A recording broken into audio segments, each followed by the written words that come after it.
ओम श्री सद्गुरु परमात्मने नमः। 12वां सर्ग। भोगों की दुख रूपता, विषय आदि की असत्यता तथा संपत्ति की अनर्थ हेतुता का वर्णन। वाल्मीकि जी ने कहा, हे भरद्वाज, मुनीन्द्र विश्वामित्र जी के यूँ पूछने पर राम जी धैर्य धारण कर उत्तम अर्थ से परिपूर्ण सुंदर वचन बोले। राम जी ने कहा, भगवन, यद्यपि मैं अज्ञानी हूँ, तथापि इस समय आपके पूछने पर सब कुछ कहूँगा, क्योंकि सत्पुरुषों के वचनों का कौन उल्लंघन कर सकता है। मैं यहाँ अपने पिताजी के घर में उत्पन्न हुआ, क्रम से बढ़ा और विद्या भी प्राप्त की। उसके बाद हे मुनिनायक, सताचरणों के अनुष्ठान में तत्पर होकर तीर्थ यात्रा के लिए समुद्र पर्यंत पृथ्वी के चारों ओर विचरा। इस बीच में इस संसार पर आस्था को हरने वाला यह विचार मेरे मन में उत्पन्न हुआ, जिसे मैं आपके सामने उपस्थित करता हूँ। तीर्थ यात्रा करने के अनंतर मेरा मन उक्त विवेक से पूर्ण हो गया। उससे सब विषय परिणाम में नीरस हैं, ऐसी बुद्धि हुई। और उस बुद्धि से मैंने विचार किया कि यह जो संसार का प्रवाह है, यह क्या सुख का हेतु हो सकता है? अर्थात इस विस्तृत संसार से कभी सुख नहीं मिल सकता, क्योंकि इसमें जो जीव उत्पन्न होते हैं वे मरने के लिए ही उत्पन्न होते हैं, और जो मरते हैं वे जन्म के लिए ही मरते हैं। उनको कुछ भी सुख नहीं मिलता। चर और अचरों की चेष्टाओं से युक्त वैभव काल में रहने वाले ये जितने भोग के साधन पदार्थ हैं, ये सब के सब अस्थिर यानी क्षणिक हैं। ये आपत्तियों के ही स्वामी यानी मूल हैं और पाप के हेतु हैं, पाप स्वरूप हैं।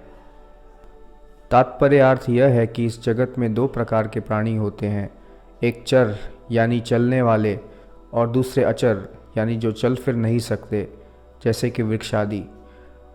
उनमें चलने फिरने वालों की भोग में प्रवृत्ति अपने ही प्रवृत्ति और निवृत्ति से प्राप्त साधनों द्वारा होती है, और अचर लोगों की भोग में प्रवृत्ति दैव से साधनों द्वारा होती है। इस भोग प्रवृत्ति रूप चेष्टा से युक्त होने पर भी स्त्रक अर्थात पुष्पमाला, चंदन, अन्न, पान आदि जितने विषय हैं, वे सब शाश्वत सुख नहीं दे सकते, क्योंकि वे खुद ही अस्थिर हैं। अर्थात जिस समय उनकी प्राप्ति होगी उस समय सुख देते हैं, और जिस समय उनसे वियोग होगा उस समय दुख देते हैं। इसलिए उनसे एक प्रकार से सुख की आशा ही नहीं की जा सकती। अधिक क्या कहें, ये विषय आपत्तियों के स्वामी हैं, अर्थात राग द्वेष आदि बड़ी बड़ी आपत्तियाँ उन्हीं से प्राप्त होती हैं, और शास्त्रों में जो निषिद्ध विषय हैं वे तो स्वयं पाप रूप ही हैं। अतः इन अस्थिर विषयों से सुख की अभिलाषा करना सर्वथा मूर्खता ही है। लोहे की शलाकाओं के समान ये विषय परस्पर एक दूसरे से मिले जुले नहीं हैं, किंतु केवल मन की कल्पना से उनका संबंध जबरदस्ती माना जाता है। अर्थात यह मेरे उपभोग का साधन है, इससे मैं यही काम करूँगा, इस प्रकार की मन की कल्पना से उन विषयों का परस्पर क्रिया कारण भाव से संबंध माना जाता है। इसलिए लोगों को सुखकारक रूप से उनका जो भान होता है वह केवल अज्ञान मूलक मन से कल्पित ही है। इसलिए विषय दुख रूप ही हैं, सुख रूप नहीं है। कृत्रिम वेश के समान दिखने वाला यह सारा जगत मन की कल्पना मात्र है, और वह मन भी विवेक ज्ञान होने पर शून्य सा ही प्रतीत होता है। अतः मन से भी हम सुख की आशा नहीं कर सकते। फिर हम लोगों को इतने समय तक सुख होगा, इस प्रकार मोह में किसने डाल रखा है? जैसे मरीचिका को जल समझकर मुग्ध मृग वन में बड़ी दूर तक इधर उधर भटकते रहते हैं, फिर भी कुछ नहीं मिलता, वैसे ही मूढ़ बुद्धि हम लोग इस संसार में असत पदार्थों को सुख के साधन समझकर इधर उधर खूब भटकते रहते हैं, पर हाथ कुछ नहीं लगता। यद्यपि हम लोग किसी के द्वारा बेचे नहीं गए हैं, तथापि बेचे गए प्राणियों के समान परवश होकर बैठे हैं। अत्यंत खेद है कि माया को जानते हुए भी हम मूढ़ ही हैं, क्योंकि उसकी कुछ चिंता नहीं करते। इस संसार रूप प्रपंच में ये जो अभागे भोग हैं, वे कौन सी चीज़ हैं कि हम लोग उनके व्यर्थ मोह से या भ्रांति से बद्ध होकर अवस्थित हैं? जैसे अरण्य में किसी गड्ढे में गिरे हुए मूढ़ मृग बहुत काल के बाद यह जानते हैं कि हम गड्ढे के अंदर गिर गए हैं, वैसे ही हम लोगों ने बहुत काल के बाद यह जाना कि हम व्यर्थ मोह में गिरे हुए हैं।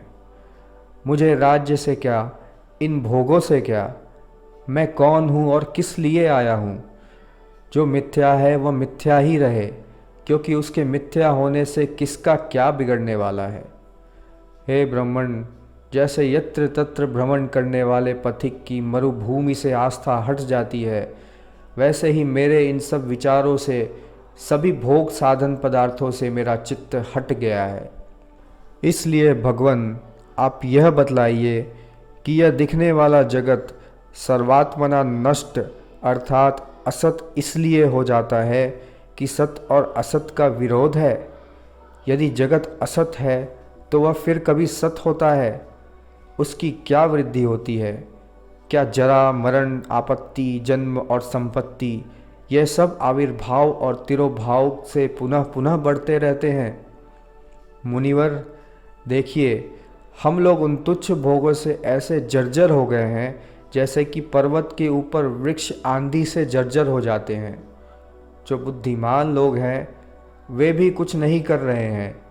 इसलिए विवेकी और अविवेकी सभी प्राणी जैसे अचेतन बांस की वेणु के पवन के द्वारा शब्द करती है, वैसे प्राण नामक वायु से प्रेरित होकर व्यर्थ ही शब्द करते हैं, उनसे कुछ भी नहीं होता।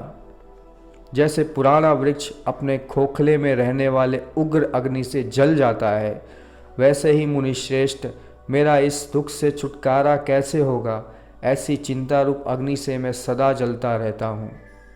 संसार के विविध दुख रूप पाषाण से मेरा अंतःकरण जर्जर हो गया है। मैं अपने मित्रों और लोगों से डरकर अश्रुपूर्ण नेत्रों से नहीं रो रहा हूँ, क्योंकि यदि मैं रोना आरंभ करूँ तो वे भी रोने लगेंगे। अश्रु रहित शुष्क रोदन से प्रीति शून्य अतएव हर्षादि शून्य मेरे मुख के कृत्रिम स्मित, अभिलाप आदि वृत्तियों को एकांत में मेरा अंतःकरणस्थ विवेक ही देखता है। जैसे कोई पूर्व अवस्था में अनेक प्रकार की संपत्तियों से संपन्न भाग्यवान पुरुष दैव से आई हुई दरिद्रावस्था में अपनी पूर्वीय समृद्धि का स्मरण कर मुग्ध होता है, वैसे ही मैं भी प्रियतम विषयों की विनाश प्राय अवस्था का या सब प्रकार के दुखों का उपशम रूप परमानंद के अज्ञान की विकारभूत अवस्था का विचार कर इस सांसारिक चेष्टा से अत्यंत मुग्ध हो रहा हूँ। वंचना से भरपूर यह लक्ष्मी अंतःकरण की वृत्तियों को मुग्ध करती है, गुणों को नष्ट करती है और अनेक तरह के दुखों को देती है। धनियों को चिंता रूप धार से खंडशः काटने के लिए प्रवृत्त चक्र रूपी ये विविध धन मुझे आनंद नहीं देते और स्त्री पुत्रादि परिवार से परिपूर्ण घर उग्र आपत्तियों के घरों के समान मुझे आनंद नहीं दे रहे हैं। जैसे भंगुर काष्ठ आदि से आच्छादित छोटे गर्त में गिरने के कारण प्राप्त क्षुधा, पिपासा आदि दोषों के और गिरना, बंध जाना आदि दुर्दशाओं के विचार से बंधन में पड़े हुए हाथी को सुख नहीं होता, वैसे ही देह आदि पदार्थों के भंगुरत्व रूप हेतु से जनित अनेक प्रकार के दोषों और दुर्दशाओं का स्मरण कर मुझे सुख नहीं होता। अज्ञान रूपी रात्रि में अविचार रूपी निविड़ कुहरे से लोगों की ज्ञान रूपी ज्योति के नष्ट होने पर दूसरों को दुख देने वाले बड़े चतुर सैकड़ों विषय रूपी चोर सदा चारों ओर विवेक रूपी मुख्य रत्न को चुराने के लिए जी जान से लगे हुए हैं। युद्ध में उन्हें विनष्ट करने के लिए विद्वानों को अर्थात तत्वज्ञानियों को छोड़कर कौन से योद्धा समर्थ हो सकते हैं। तत्वज्ञानी ही उनका विनाश करने में समर्थ हैं, दूसरे नहीं, क्योंकि तम का विनाश हुए बिना उसका वध होना असंभव है। 12वां सर्ग समाप्त। ओम पूर्णमदः पूर्णमिदं पूर्णात् पूर्णमुदच्यते पूर्णस्य पूर्णमादाय पूर्णमेवावशिष्यते। ओम शांतिः शांतिः शांतिः।